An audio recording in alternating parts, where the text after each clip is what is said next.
Kemarin kita ngaji terus yang jadi buku itu judulnya Menjaga Kewarasan. Jadi kita belajar filsafat itu bagian dari menseriusi hidup biar kita tetap waras. Karena waras versi kita itu kamu cari di ChatGPT juga tidak ada. Seandainya ada juga tidak mesti cocok. Karena yang tahu hidup kita itu diri kita.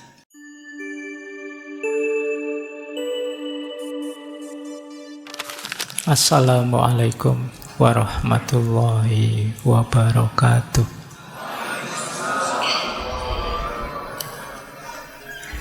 Bismillahirrahmanirrahim. Alhamdulillahi rabbil alamin. Wa bihi nasta'inu ala umurid dunya waddin.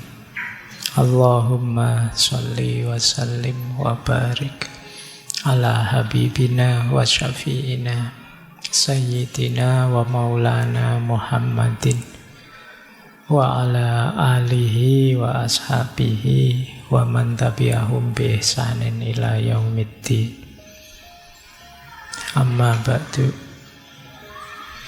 Bismillah, mari kita lanjutkan ngaji filsafat kita.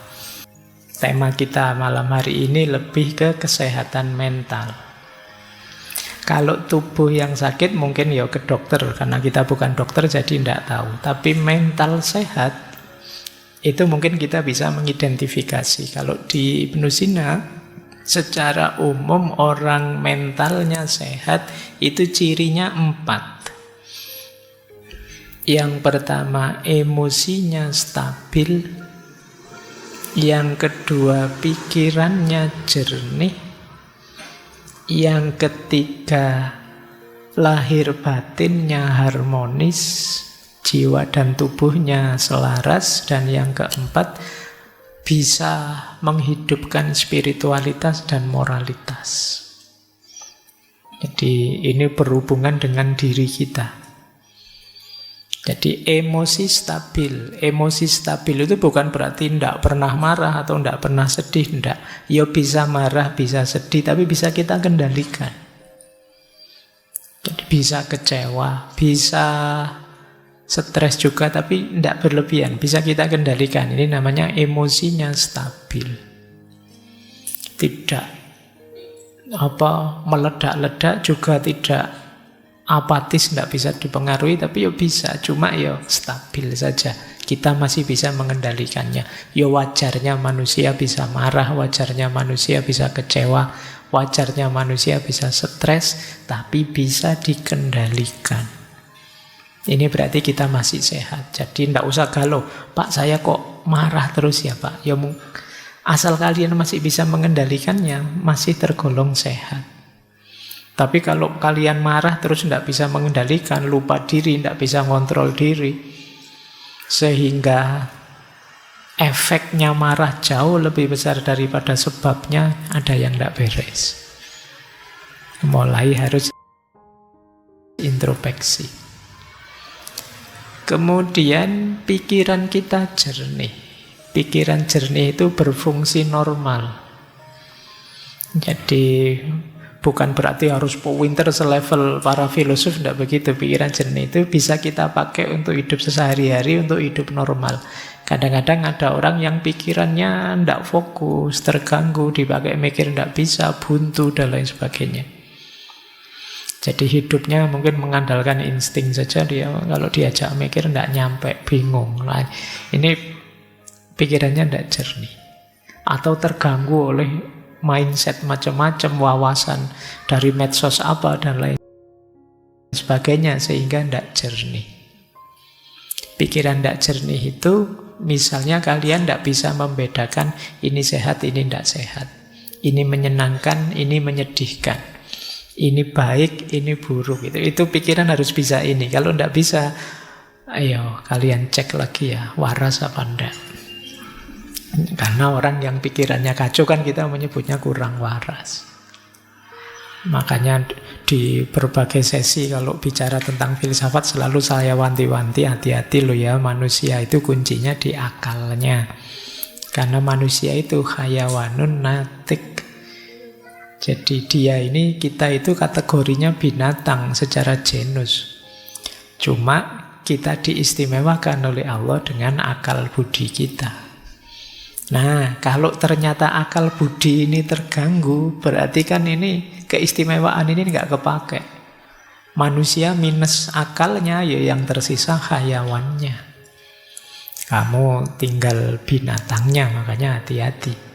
Pikiran gelap, pikiran buntu, pikiran macet, dan lain sebagainya, itu alamat yang tersisa binatangnya.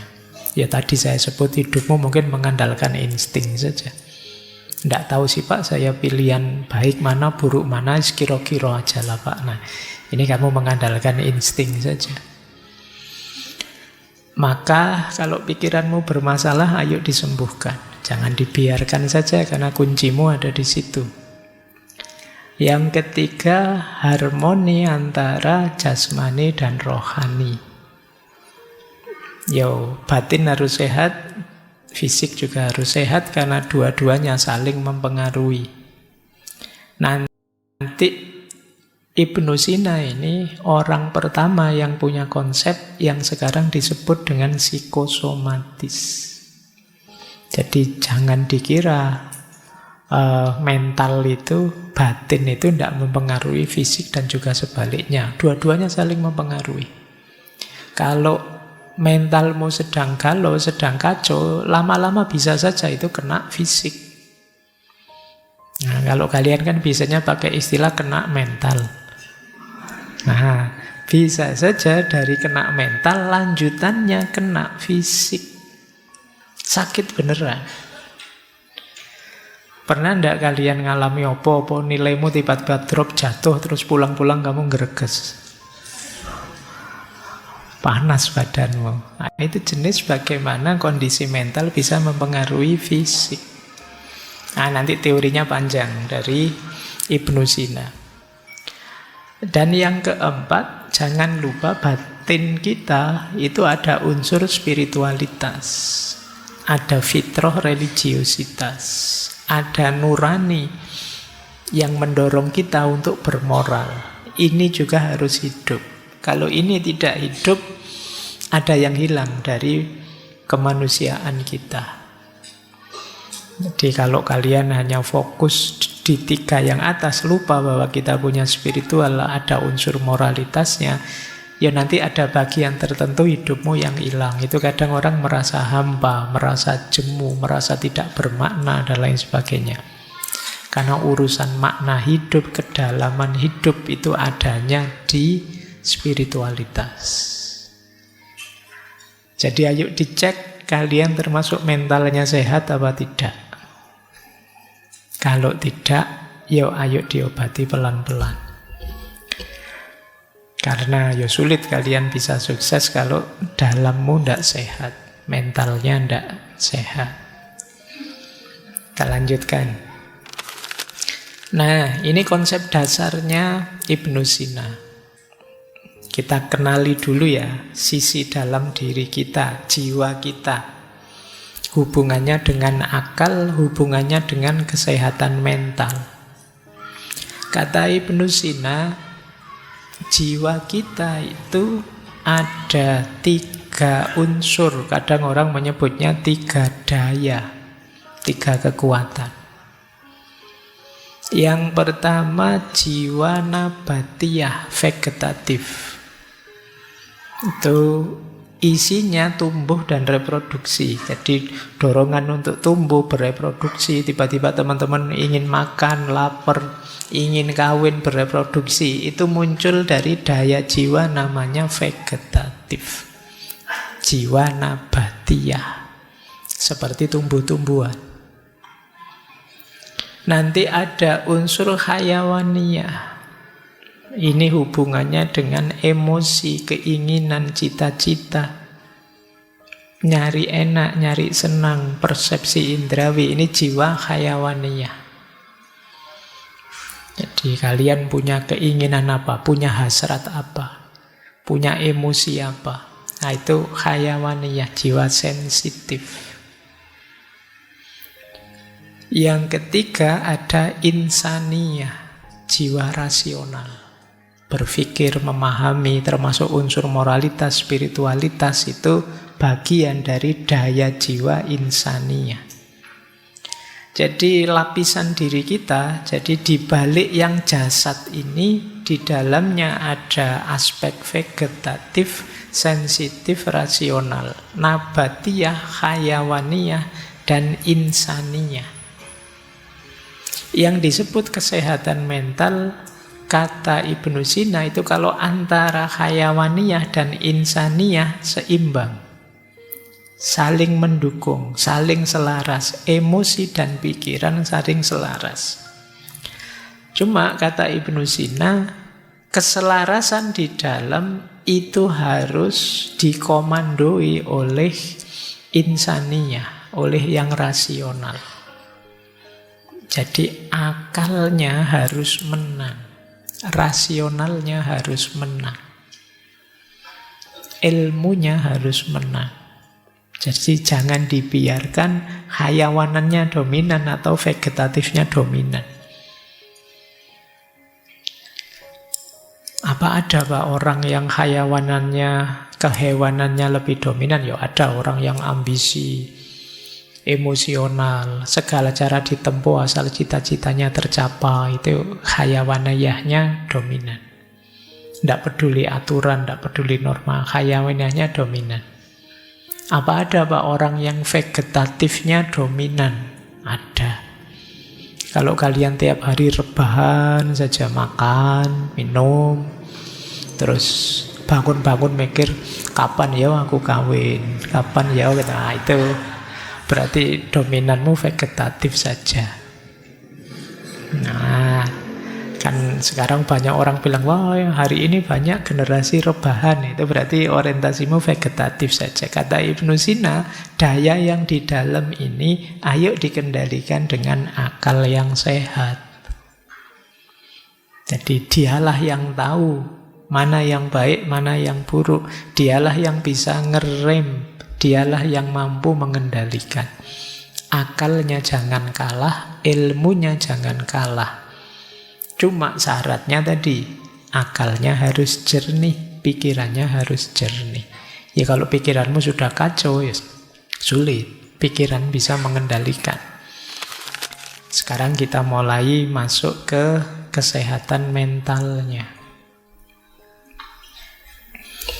Nah, sebelum ke sana, kita pahami dulu hubungan antara batin dan lahir, jiwa dan tubuh dalam pikirannya Ibnu Sina. Jadi Ibnu Sina punya pandangan secara umum begini. Yang pertama, jiwa itu penggeraknya tubuh. Jadi jiwa adalah prinsip kehidupan. Kita itu kalau hanya jasmani saja, tidak ada jiwa, namanya bukan manusia. Tanpa ada jiwa, tubuh itu hanya materi yang tidak punya kehidupan. Kalau kalian misalnya tiba-tiba lihat tergeletak sesosok manusia yang tidak ada nyawanya, tidak ada jiwanya, kamu mendekat atau lari? Mesti ngeri kan kamu. Ini secantik apapun, seganteng apapun, kalau tidak ada jiwanya, kita menyebutnya bukan manusia, karena jiwa itu adalah penggeraknya tubuh.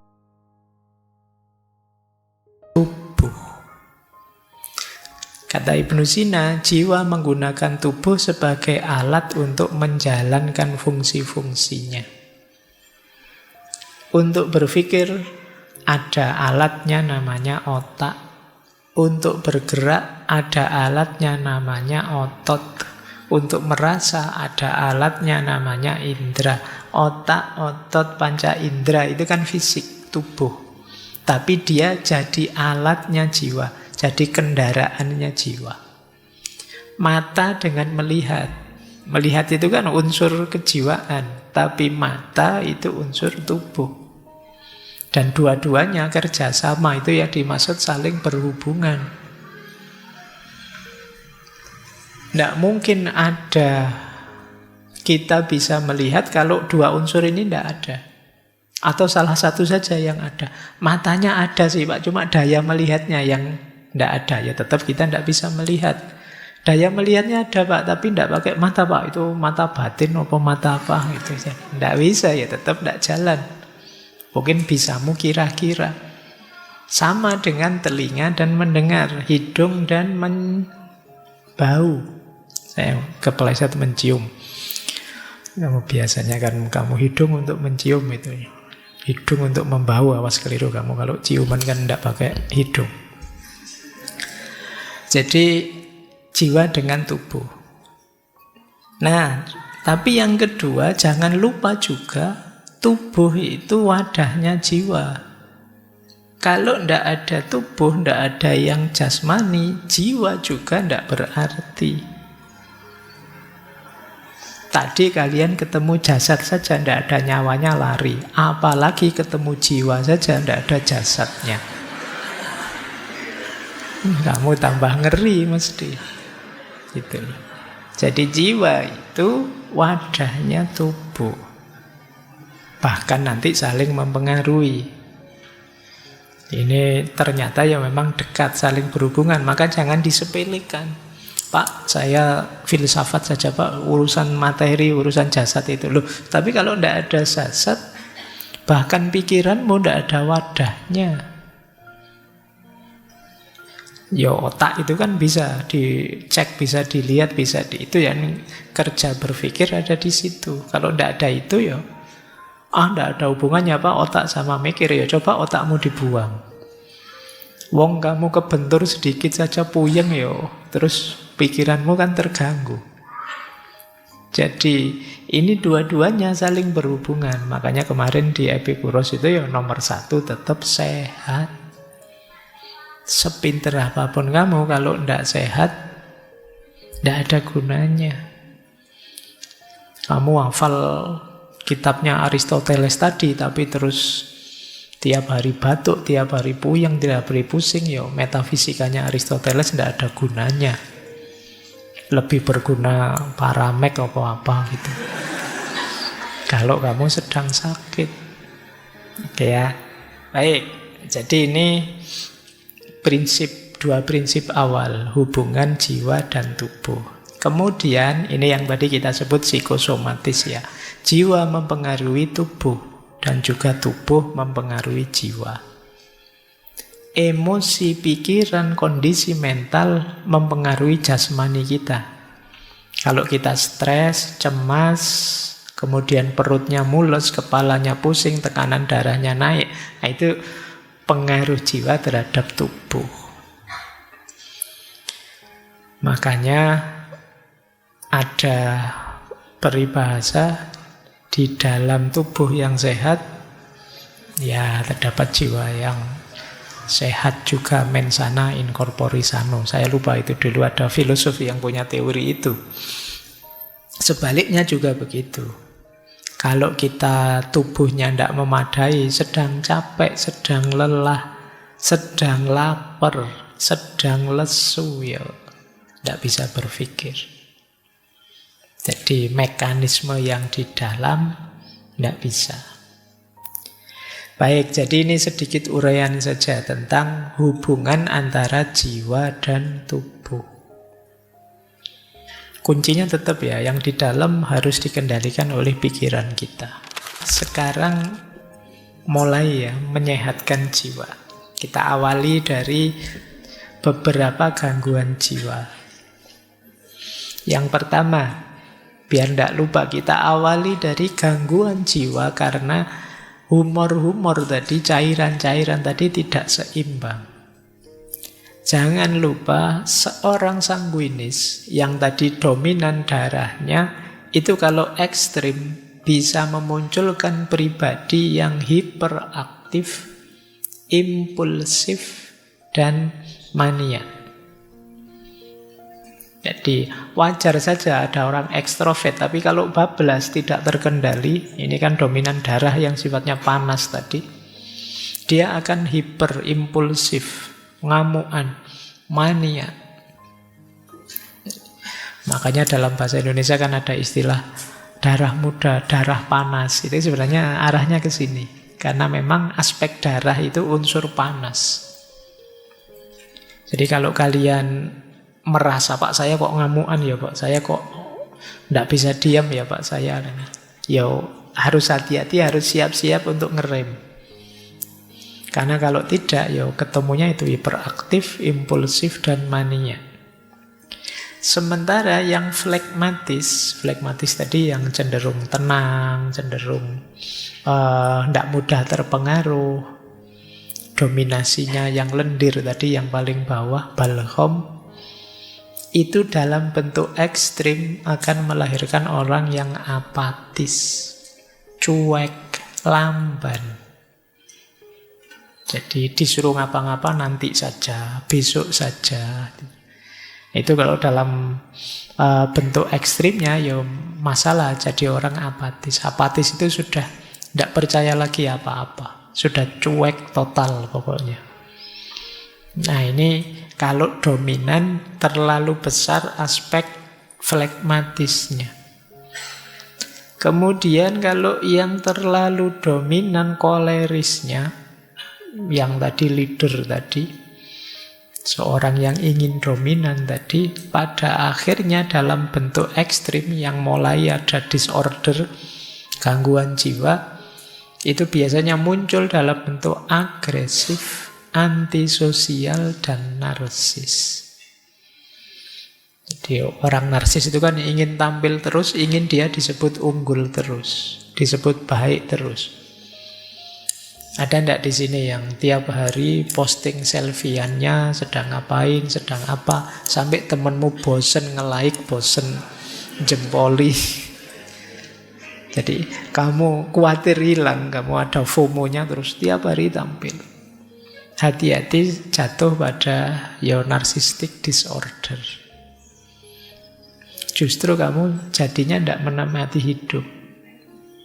Kamu hidup mengandalkan pengakuan orang, pujian orang.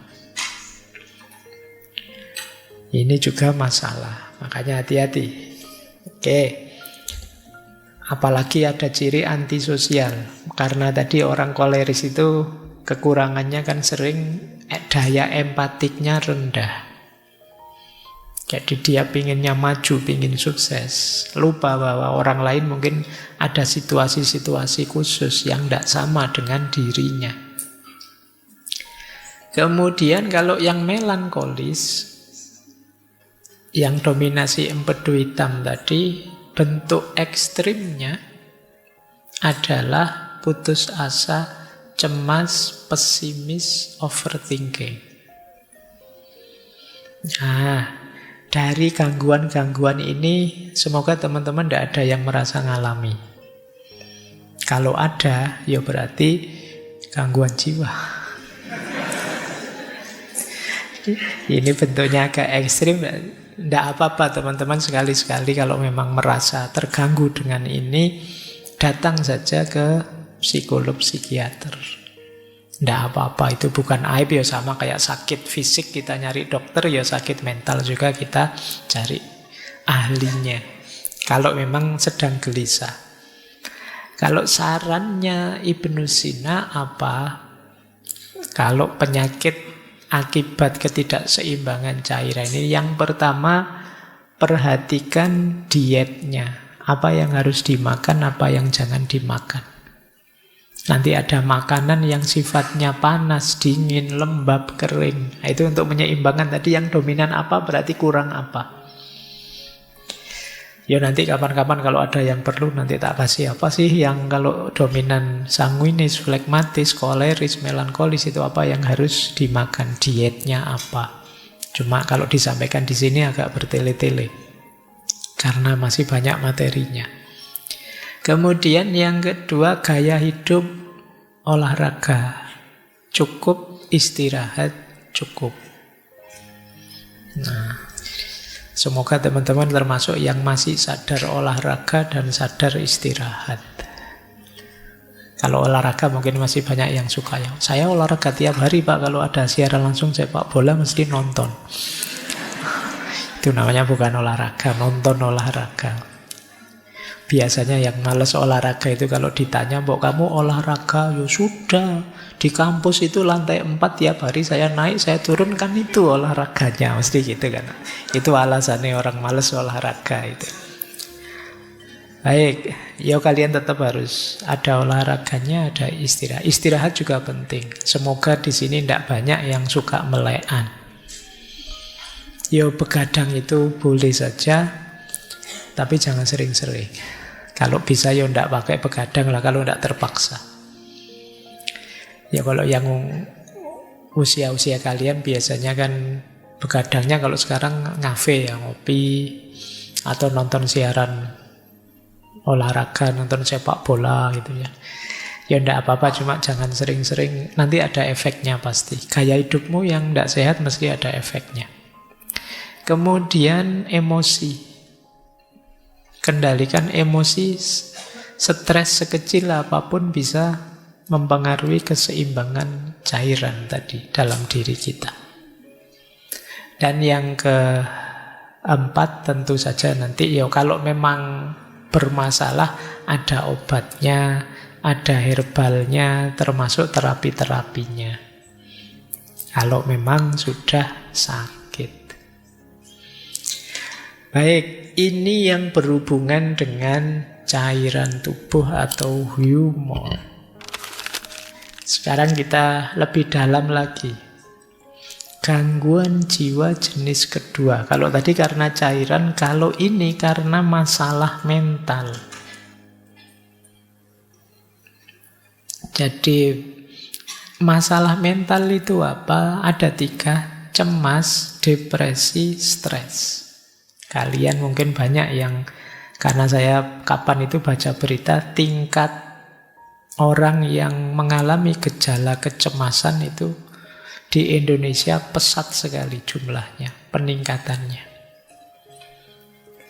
Kalian juga kan sering mencurhatkan overthinkingmu dan lain sebagainya. Itu gangguan kecemasan sebenarnya. Solusinya menarik, kata Ibnu Sina, kalau untuk masalah mental yang itu isinya cemas, depresi, stres, lakukan terapi mental juga. Terapi mental itu isinya 3, logika, ilmu, dan filsafat. Ini menarik ya, terapinya malah isinya belajar semua. Wong lagi stres kok disuruh belajar, itu gimana? Maksudnya apa? Yang pertama, logika itu membantu kita berpikir jernih dan rasional. Misalnya kita cemas, kadang-kadang kecemasan kita itu tidak beralasan. Cuma ya mengganggu kita tiap hari. Nah kalau pikiran kita jernih, kita bisa menegaskan, ngapain aku kok cemas, wong itu belum terjadi, masih besok, masih bisa iya, bisa tidak, kok aku sepanik itu sekarang. Ini pikiran yang bisa ngontrol kita seperti itu, logika. Jadi logika membantu kita berpikir jernih.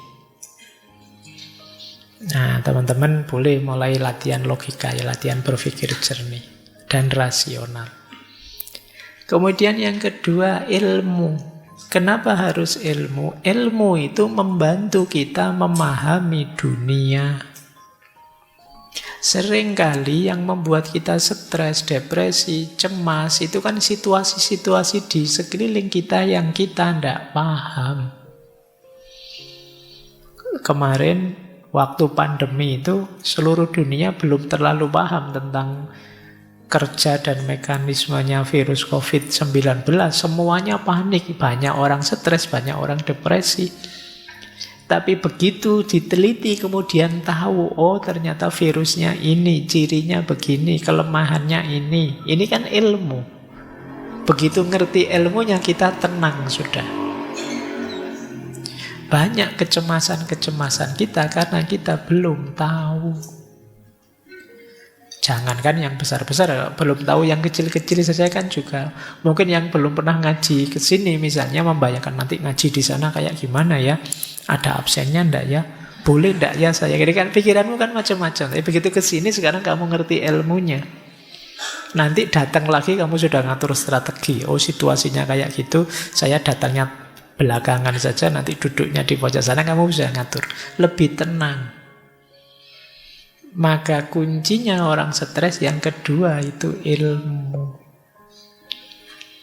Ya tadi kalian misalnya belum ngerti tentang teori-teori carian humor dan lain sebagainya tadi, sekarang ngerti. Oh, saya ini kok marah-marah ini urusan darah ini yang panas ini. Berarti jangan makan ini dulu, jangan ini dulu biar nggak tambah ngamuan. Ini sekarang kita ngerti ilmunya. Yang ketiga, filsafat.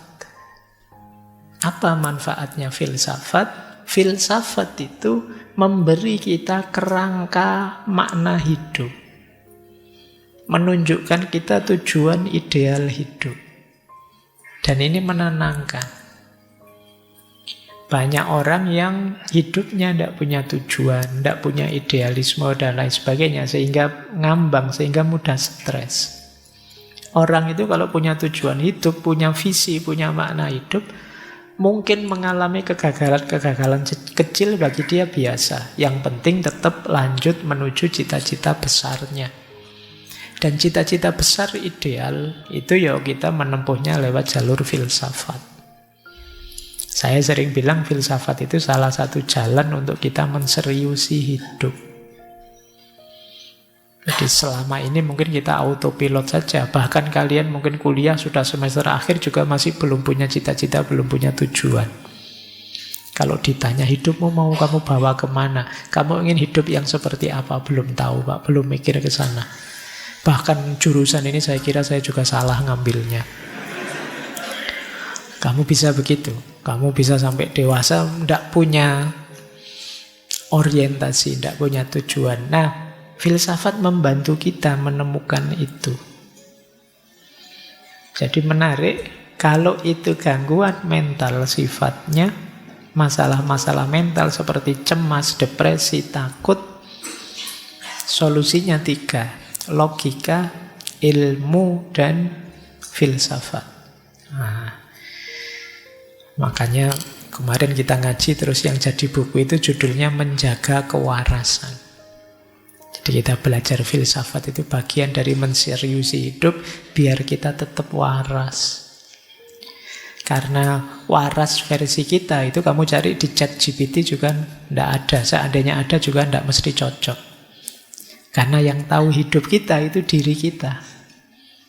Jadi coba kamu tanya ya di GPT, wahai ChatGPT, tolong bantu saya biar saya bahagia bagaimana ya. Dia mesti ngomong macam-macam tapi tidak mesti cocok dengan kita. Karena yang tahu diri kita itu kita sendiri. Nah, di sini gunanya kita logika. Di situ gunanya kita belajar sendiri biar dapat ilmu. Belajar cara berpikir filosofis biar bisa merangkai makna untuk hidup kita. Baik, ini gangguan jiwa jenis kedua. Nanti ada gangguan jiwa jenis ketiga. Kalau jenis ketiga ini masalah emosional, sedih, atau marah, atau takut. Ini masalah emosi. Batin yang lelah, ini masalah emosi. Nah, kalau masalah emosi, menurut Ibnu Sina, solusinya adalah terapi emosional. Nah, terapi emosi kalau tadi logika, ilmu, filsafat, kalau ini musik, puisi, dan seni. Nah, ini menarik ya. Jangan salah, Ibnu Sina juga ahli musik. Beliau bisa memainkan banyak alat musik, juga bisa menyanyi. Nah, baik. Musik, kata Ibnu Sina, bisa membantu kita untuk meredakan ketegangan, menemukan kedamaian, juga mengekspresikan emosi. Kalau kalian sedang sedih, marah, atau sedang sangat jengkel, itu kan kadang-kadang coba cari alat musik apa, terus kamu main sak kapoke lampiaskan kamu bisa. Nggak bisa Pak saya main Pak. Yus dimain sak senengmu aja kan sudah bisa untuk pelampiasan. Ada gitar nganggur kamu genjreng sak kapoke sak pedote senare gitu ya wis puas aku misalnya. Nah ini yang disebut terapi emosional. Nyanyi karaoke sak keras-kerasnya nyanyilah. Itu bisa meredakan ketegangan dalam batin.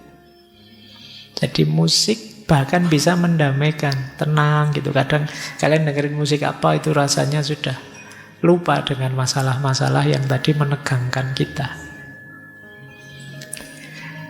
Jadi musik penting untuk membantu kita tenang. Dia bisa jadi katarsis. Lanjut. Terus puisi dan seni. Puisi bisa membuat kita lebih luas. Dulu mungkin teman-teman masih ingat ya, kalau tidak salah tokohnya Hasrat Inayat Khan. Kata beliau, kalau kata-kata sudah tidak berdaya, maka puisi bisa membantu. Kalau puisi juga masih tidak ngangkat, musik bisa mewakili kita. Musik ya bukan lagunya, bukan syairnya. Kalau syairnya kan cenderung ke puisi, tapi musik itu kan tidak ada kata-katanya dan kepala kita akan menerjemahkan sesuai kondisi kita masing-masing. Ya nanti kalau digabung dengan pandangan sufi yang lain, pada puncaknya sebenarnya katarsis paling hebat adalah kediaman kita. Jadi keheningan itu bisa, tapi yang paling tidak kan coba kalau teman-teman sedang sangat marah, sedang sangat sedih, dan belum bisa mengatasi sendiri. Misalnya tadi pikiran yang kita minta untuk mengendalikan sudah tidak berdaya karena saking sedihnya kita. Seni dan musik, juga puisi bisa membantu. Setiap kita pasti bisa nulis puisi. Tidak ada puisi yang jelek. Jadi kalau ada orang bilang, ini puisinya jelek, loh justru yang jelek itu lebih puitis. Makanya kalian pede saja, tulis saja. Lampiaskan apa yang ada di pikiranmu, suka-suka kamu sudah. Nah, ini kan sebutannya makanya puisi. Ya kalau nulis beneran kan kamu rapi, ada subjek, predikat, objeknya, kalimat utuh. Tapi begitu puisi, sudahlah nulis saja. Tidak usah ditanyakan, ini maksudnya apa, itu maksudnya apa. Suka-suka kamu saja. Ya, karena memang tujuannya untuk katarsis. Baik, jadi kalau teman-teman mengalami gangguan jiwa jenis ketiga ini, musik, puisi, seni bisa membantu. Lanjut. Sekarang gangguan jiwa tipe keempat. Ini gangguan jiwa karena masalah spiritual. Ini harusnya agak panjang ya. Ketika kita merasa kehilangan makna hidup. Kita merasa jauh dari Tuhan. Nah, kata Ibnu Sina, ambil terapi jenis spiritual. Terapi spiritual itu komponennya 3. Doa, zikir, dan meditasi. Menenangkan diri, uzlah. Doa bisa membantu kita menemukan kedamaian batin. Zikir bisa membantu kita fokus pada hal-hal yang positif. Meditasi bisa membantu kita menenangkan pikiran dan tubuh. Jadi jangan lupa Ibnu Sina itu pikirannya lengkap. Nanti kitab-kitabnya belakangan juga tidak hanya filsafat, tapi corak tasawuf, corak mistiknya juga kuat. Beliau juga menulis misalnya falsafah masyrikiyah, filsafat timur. Beliau juga punya cerita-cerita seperti Hai bin Yaqdhan. Hai bin Yaqdhan itu yang lebih nulis cerita itu dulu ya Ibnu Sina, meskipun nanti nama tokohnya diambil oleh Ibnu Tufel untuk menulis cerita yang sama tapi dengan plot yang berbeda. Ada banyak cerita-cerita spiritual yang ditulis oleh Ibnu Sina karena beliau juga concern dengan masalah-masalah spiritual. Bahkan di falsafah Masyrik itu ya beliau melihat bahwa manusia itu ada secara spiritual, ada tipe abid, ada tipe zahid, ada tipe arif.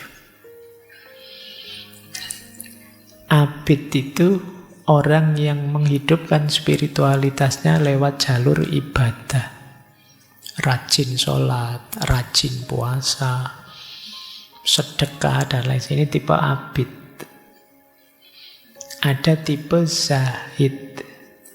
Tipe zahid itu seperti para sufi yang melakukan uzlah, takholak bi ahlakillah, dan lain sebagainya. Ini tipe zahid, menjauh dari godaan dunia, keramaian dunia, memantapkan diri hanya menuju Allah saja.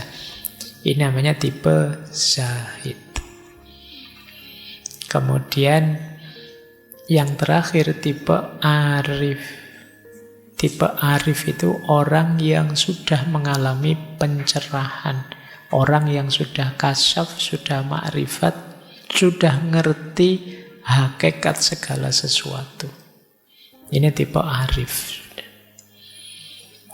Ada abid, ada zahid, ada arif. Kalau kalian tipe apa? Abid kah? Sholatnya masih bolong-bolong, Pak. Tidak berani bilang abid.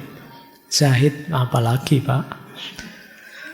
Arif, sangsoyo. Tapi ini jalur-jalur untuk menghidupkan spiritualitas kita. Nanti orang yang menempuh jalur ini ingin menghidupkan spiritual, namanya adalah murid. Murid itu ya secara letterlek kan orang yang menginginkan. Tentu saja murid nanti dituntun oleh mursyid. Orang yang menuntun, menunjukkan. Jadi baik, masalah spiritual, orang menyebutnya hari ini ada istilah krisis spiritual. Krisis spiritual itu tidak sekedar lupa Tuhan, tapi orang merasa kosong, merasa hampa, hilang makna. Mungkin kalian sering bertanya pada dirimu, hidup kok seperti ini ya? Apa gunanya aku hidup? Apa pentingnya sih aku hadir di dunia ini? Ini krisis-krisis spiritual. Jadi, apa makna diriku? Apa makna kehadiranku? Siapa sih aku ini? Aku dulu tidak minta kok dihadirkan sekarang. Itu kalau kalian lelah dengan hidupmu sampai selevel itu, kalian sedang mengalami krisis spiritual. Kalian merasa tidak bernilai, tidak bermakna. Krisis spiritual itu biasanya diawali dari, tadi sudah sedikit saya sebut, kalian lupa tujuan. Kalian tidak tahu hidupmu itu mau kemana. Dan dulu asalnya dari mana. Ini kalau orang Jawa konsep ini disebut sangkan waraning dumadi. Kalian lupa aspek ini sehingga kalian kelelahan sendiri. Kalian lupa bahwa hidup ini dulu asalnya dari mana dan besok mau menuju kemana. Kalian anggap hidupmu itu ya seputar aktivitasmu sehari-hari itu saja. Yang mahasiswa menganggap hidup itu ya seputar kuliah, kos-kosan, pacaran, mungkin seputar itu saja. Padahal tidak sekedar itu kalian dihadirkan oleh Allah untuk hidup. Nah, kalau ada yang alami begini, batinmu sedang sangat lelah, berarti kalian sedang mengalami krisis spiritual. Hal yang sama sering disebutkan berhubungan dengan peradaban barat yang terlalu positivistik. Kalau teman-teman baca tulisannya Sayyidina Nasr itu, Barat itu maju luar biasa, tapi dia melupakan satu unsur yang sebenarnya esensial, fitri dalam diri manusia, yaitu aspek spiritual. Sehingga kemudian belakangan kan banyak orang Barat yang kemudian geser ke ranah spiritualitas. Baik ya, kalian coba ya mulai introspeksi. Ya hidup kita ini lengkap sih, ada fisik jasadnya, tadi ada emosinya, ada mentalnya, ada jiwanya, dan ada unsur spiritualitasnya. Semuanya harus waras. Kalau ada yang tidak waras, ya hidupmu akan tidak seimbang, timpang.